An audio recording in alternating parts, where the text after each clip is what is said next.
Cie, 2, 3. Dan sana sadanya, jangan lupa sebelum tonton video ko, tekan tombol subscribe dan aktifkan lonceng notifikasi supaya dan sana bisa menonton video-video terbaru dari kami. Komen serta share ke kawan-kawan ya.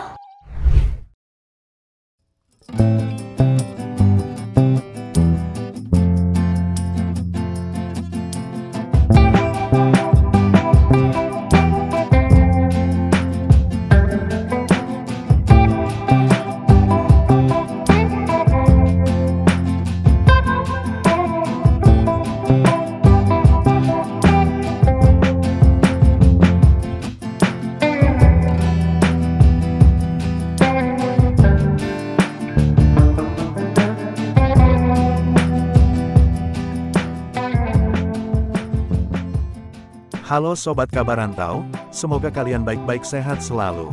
Jumpa lagi dengan kami, kali ini kami akan membahas tarompa atau terompah.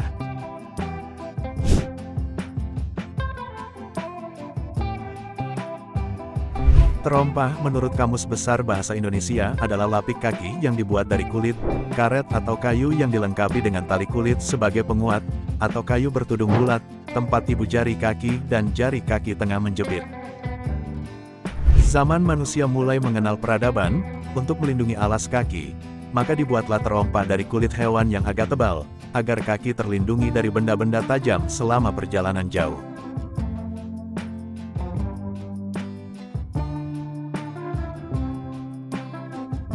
Di Indonesia banyak ragamnya terompah ataupun sendal khas daerah tertentu. Pengrajin sendal pun ada di berbagai wilayah di Indonesia.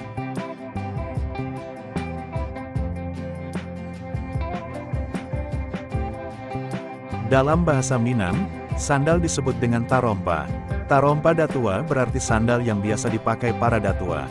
Datua atau datuk adalah kepala suku atau kepala kaum sesuai adat Minang.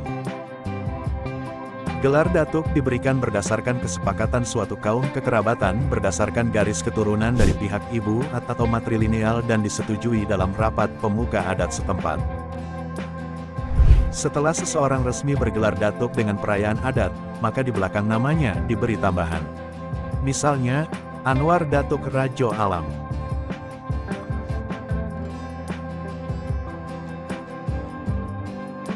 Di suatu nagari atau desa di Sumatera Barat, diperkirakan secara rata-rata terdapat belasan orang, semuanya laki-laki yang bergelar datuk.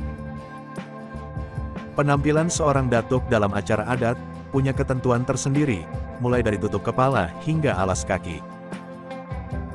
Penampilan yang dimaksud secara lengkap dapat dilihat pada video ini. Namun demikian, video kami kali ini lebih terfokus membahas alas kaki berupa sandal, yakni tarompa datua.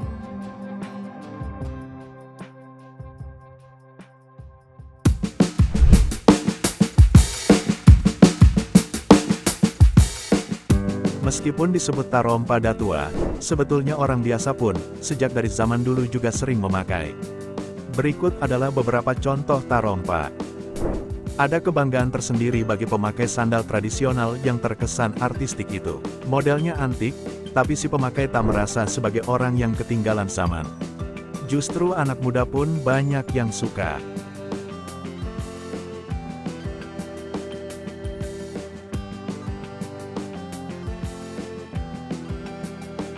Dari sisi kenyamanan, mungkin tarompa datua agak keras atau kaku, dibanding sandal produksi pabrik dengan bahan yang lebih lentur. Tapi, jika sudah terbiasa memakai, lama-lama sisi kulit yang menjadi bahan sandal tersebut, tak akan terasa keras lagi. Produksi tarompa datua dilakukan secara manual oleh beberapa pengrajin sepatu dan sandal yang terdapat di beberapa kota di Sumatera Barat.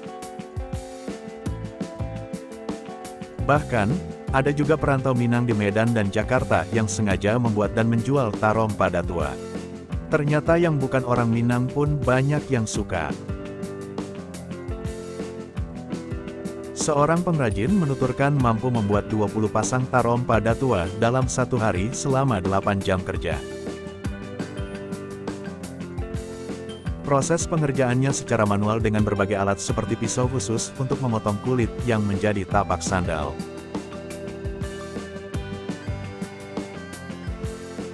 Demikian juga memotong kulit yang lebih halus untuk bagian atas sandal. Lalu ada semacam mal atau cetakan berbentuk bagian bawah dari kaki manusia untuk berbagai ukuran.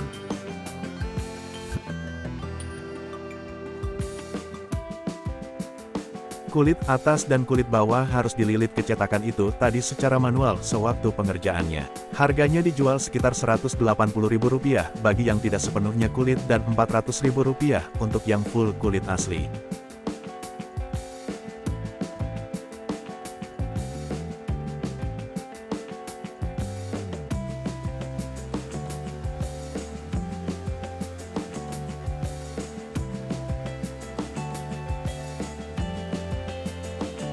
Sekarang, Tarompa Datua ini laris manis dicari para perantau Minang yang pulang kampung. Bagi mereka yang tinggal di Jakarta, Tarompa Datua dijual di berbagai toko kerajinan seni, seperti di Pasar Seni Ancol, Tos Serba Sarinah, dan lainnya.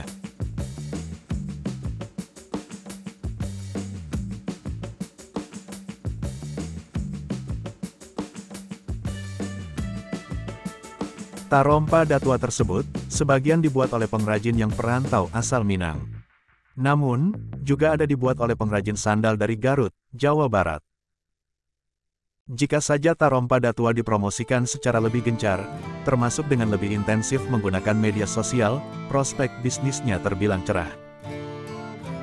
Permasalahannya adalah generasi pengrajin agak tersendat, karena anak muda yang tertarik untuk jadi pengrajin sandal, relatif sedikit.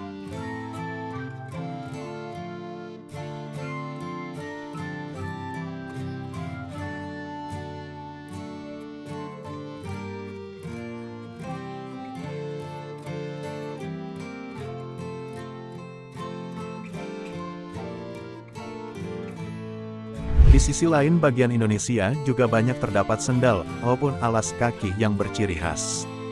Daerah sentra pengrajin sendal dan sepatu di Indonesia pun luas tersebar ke berbagai daerah. Mari kita sebagai generasi penerus wajib mengenali, mencintai dan juga melanjutkan hal positif adat dan budaya di tempatnya masing-masing, agar adat istiadat, budaya asli Indonesia tetap lestari.